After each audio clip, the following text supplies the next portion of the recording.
Hi there, and welcome to the channel. My name is Dr. John Durrani, and we're going to talk about myasthenia gravis today. So the first question is, what is myasthenia gravis? And myasthenia gravis is a rare autoimmune disease. And generally speaking, there are two types that usually are talked about. And those two main types are ocular myasthenia gravis, which affects the eyes, and then there's generalized myasthenia gravis, which affects the entire body, including the eyes. And for the purpose of this video, we're going to talk about generalized myasthenia gravis. So, generalized myasthenia gravis, we also abbreviate it as GMG, is an autoimmune disease in general. And this autoimmune disease, which means that it's a process where your body attacks your body, and we'll talk more about that a little later, is a condition when the immune system attacks your own body. And GMG, or generalized myasthenia gravis, is where the person's immune system is attacking where their nerves and their muscles communicate. The biggest symptom of generalized myasthenia gravis is muscle weakness. And this is especially apparent after someone does repetitive motion or activity, like walking or doing exercise or even as simply as brushing their teeth. Now, the symptoms of generalized myasthenia gravis can change throughout the day, and you can definitely have more symptoms at different times of the day, and you can certainly feel worse at different times of the day and feel better at different times of the day. And unfortunately, it's generally not very predictable when someone's going to feel better than other times. Today, in the United States, there are approximately 60,000 patients with generalized myasthenia gravis. So this disease is considered a rare disease. With generalized myasthenia gravis, a patient's symptoms for females typically start around the 20s and 30s. However, they can occur at any age.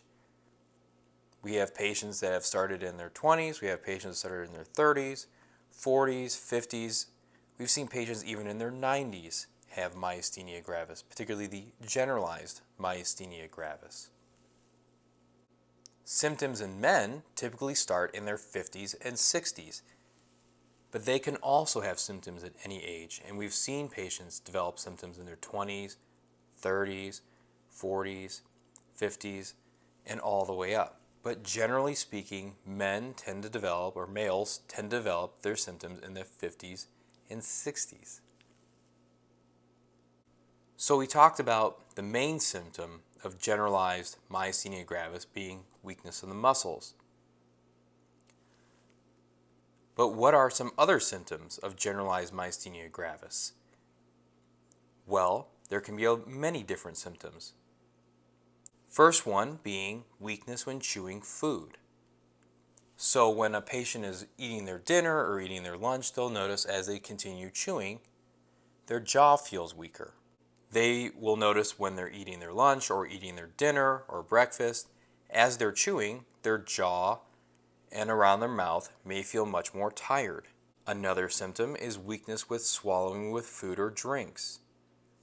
Many times patients notice that they have a feeling of choking when they're eating or drinking, and this can vary throughout the day, just like the weakness in chewing can vary throughout the day. Another symptom patients may notice is shortness of breath. That shortness of breath can occur when they're sitting. That shortness of breath can occur when they're walking. The shortness of breath can vary for each person. Patients may notice weakness with their smiling. They may have a asymmetrical, or their smile isn't the same from side to side. Patients may notice double vision, so when they look at the TV, they may see images side by side. When they're reading, they may see images side by side, up and down.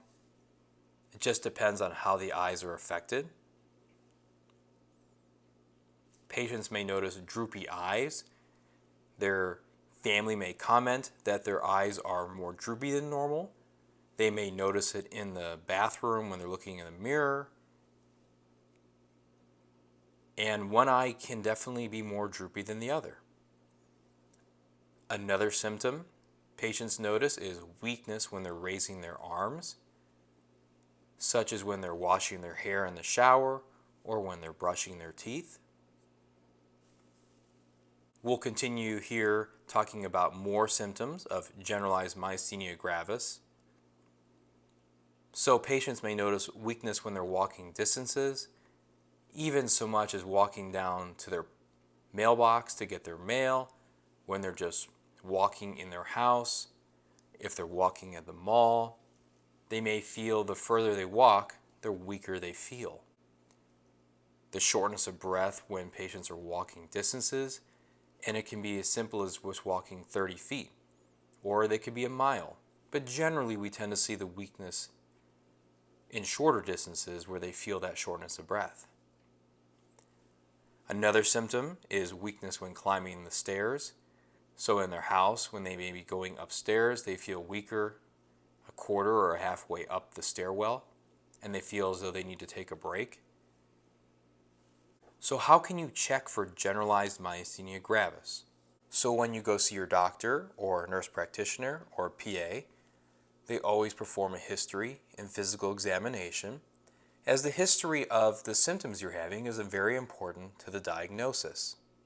Also, for evaluating for generalized myasthenia gravis, we can check for specific antibodies that can cause generalized myasthenia gravis. One of the questions we get is, what is an antibody? And an antibody is a special substance that your body makes in the immune system to fight infections. So as many of you have experienced over the past 2+ years with our pandemic or have heard, with the vaccines, they create antibodies, or someone that had a COVID infection has antibodies. And those antibodies allow your body to fight infections. And your immune system makes these special substances to fight infections. But sometimes our bodies can make antibodies against our own body, and this is what causes autoimmune diseases, where our body attacks our own body. And our bodies are not supposed to attack our own body, and this is where the problem comes. So which antibody is checked with generalized myasthenia gravis? And for generalized myasthenia gravis, we look for a specific antibody called the anti-acetylcholine receptor antibody, or the AChR. And approximately 85% of patients with generalized myasthenia gravis are AChR positive.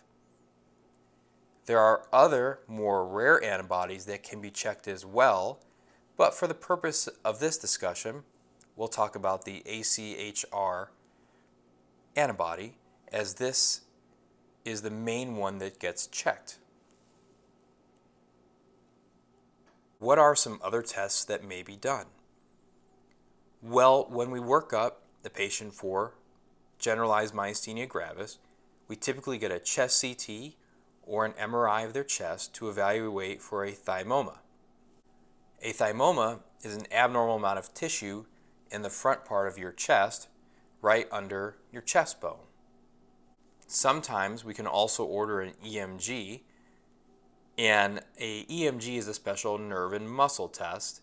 We won't get too much into the details in this video, but we'll definitely do this in another one, and we'll talk all about different kinds of EMGs, but just know it's a special test that looks at the nerves and the muscles and how they function.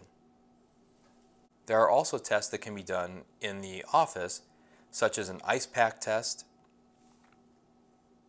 There is also a test where they can use an injectable drug to see if that reverses the disease. However, we really like to use the antibody test as well as the history and physical today, but there are other testings that can be done to help confirm the diagnosis.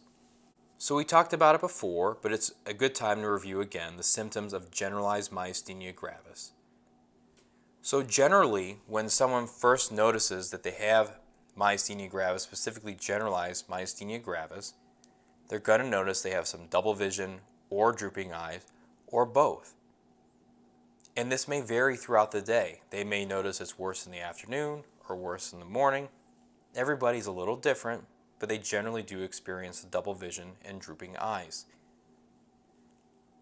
They also may notice difficulty with speaking and chewing, such as when they're eating, they'll notice that their mouth feels more tired. They can't really get all the way through a full meal. Sometimes they'll notice that they're slurring their words, or their voice sounds nasally, or their family may comment on that. Many patients may notice neck weakness, and they'll have a hard time holding their head up.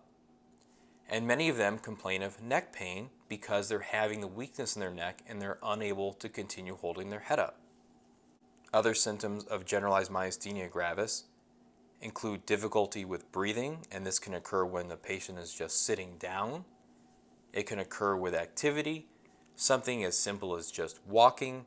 It could be if they're doing an activity like brushing their teeth or potentially brushing their hair or washing their hair. Basically, any activity could potentially make them short of breath. Patients will also notice weakness in their arms and their legs. They may notice the weakness in their arms when they're trying to do activity. They may notice weakness in their legs when they're walking. So how do we keep track of your symptoms? And in order to keep track of a patient's symptoms, we use a special scale called the MG-ADL. And this stands for the Myasthenia Gravis Activities of Daily Living. And this is a special scale that you'll go over with your doctor or your nurse practitioner or your PA. And this helps us understand how your symptoms are affecting your life, what is the severity of them, and if the symptoms are getting better or worse.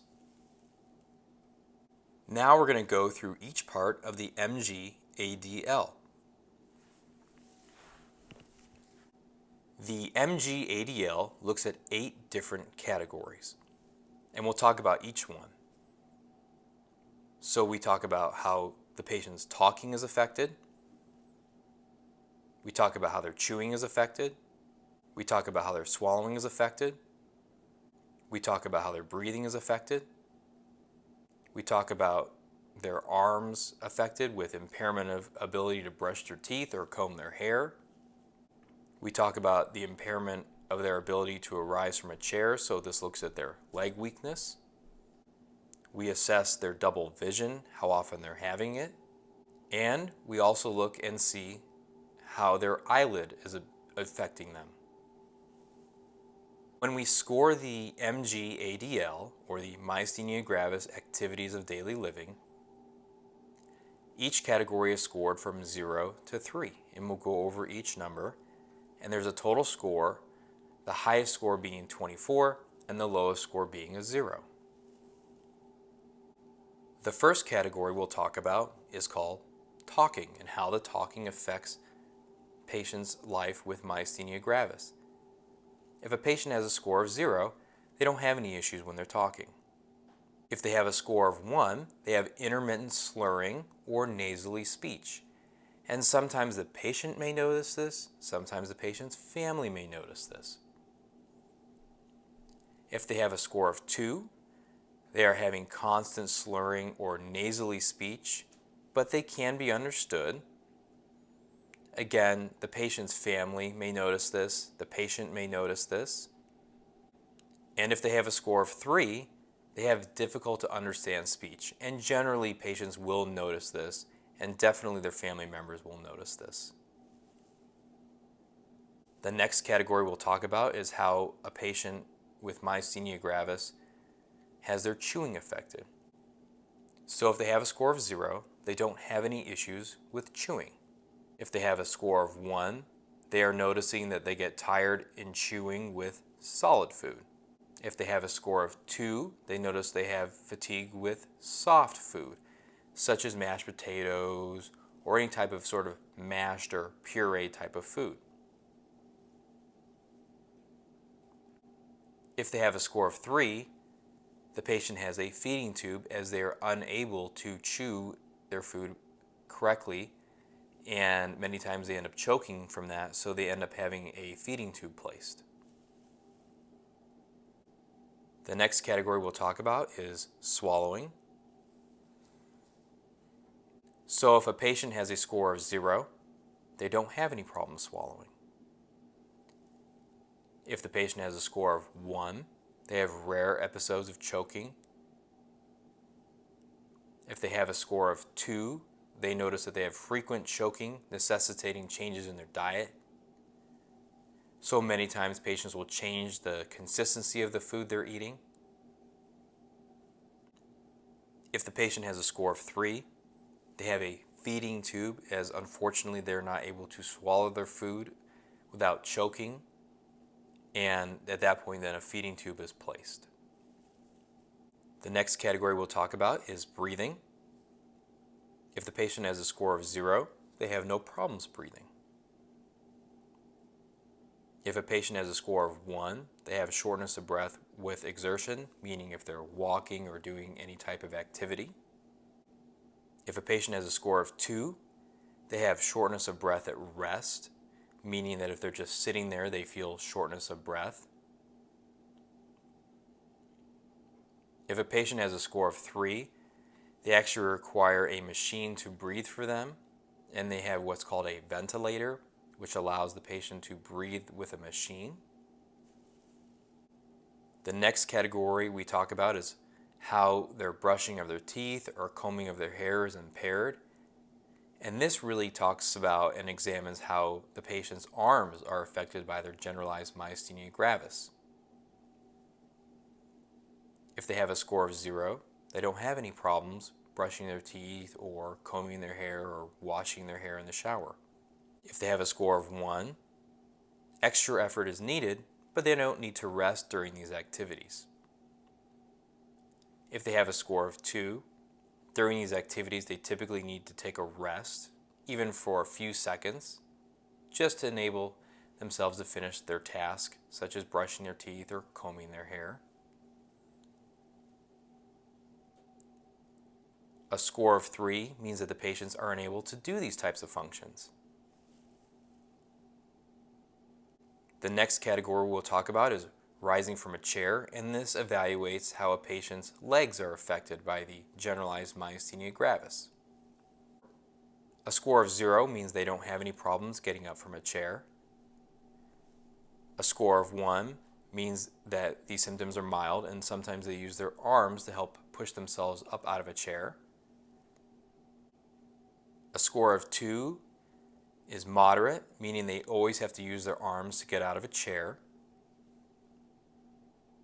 And a score of 3 means that it's severe and they require assistance getting out of a chair. Usually someone has to help them get up out of the chair. The next category we'll talk about is double vision. If someone has a score of 0, they don't have any double vision, so they don't have any problems. A score of 1 means that the double vision occurs, but it's not daily, but they do notice it happen every now and then.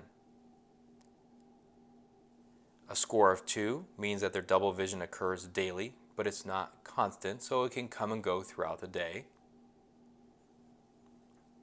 And a score of 3 means that their double vision is constant and they have it every day, essentially all day. The next category we'll talk about is eyelid droop. If a patient has a score of 0, they don't have any eyelid droop, they don't notice it, so they have no problems. If a patient has a score of 1, it means the eyelid droop occurs, but not daily. If a patient has a score of 2, it means it occurs daily, but it doesn't occur constantly, and it can fluctuate or get better and worse throughout the day.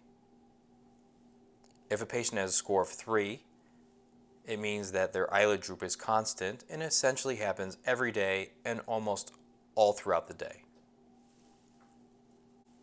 So with the MG-ADL, you add up the score, and the score is scaled from 0 to 24, and 24 is the worst score, and 0 means that that generalized myasthenia gravis is not affecting the patient's activities of daily living.